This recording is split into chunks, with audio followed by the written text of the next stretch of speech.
What is the Matchmaker play? Imagine stepping into a lively Irish village where humor and social customs blend seamlessly. That's what you get with the Irish version of The Matchmaker, a play by John B. Keane. First performed in 1975 in Ireland, it's based on Keane's novella called Letters of a County Matchmaker. The story revolves around Dicey Mick Dicky O'Connor, a clever matchmaker who tries to find suitable spouses for the single folks in his community. It's a comedy filled with witty dialogue, colorful characters, and a look at rural Irish life. The play captures the humor and social traditions of Ireland, especially around matchmaking, which has been a part of Irish culture for centuries. You might see performances in famous Irish theatres like the Gaiety Theatre in Dublin or the Ablana Theatre. These productions often feature talented Irish actors and bring the story to life with lively costumes and authentic Irish accents.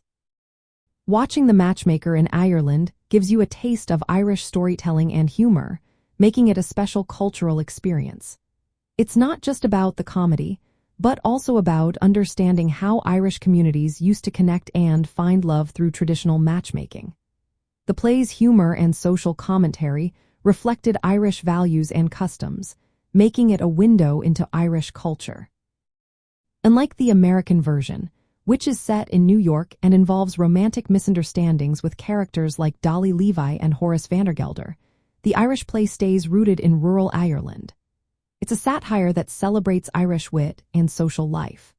For travelers interested in Irish theatre and drama, seeing The Matchmaker performed in Ireland offers a chance to enjoy Irish humor, language, and storytelling firsthand.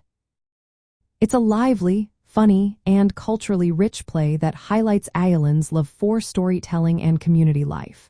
So, if you're visiting Ireland and want to experience its theatrical traditions, catching a production of John B. Keane's The Matchmaker is a wonderful way to connect with Irish culture through comedy and drama.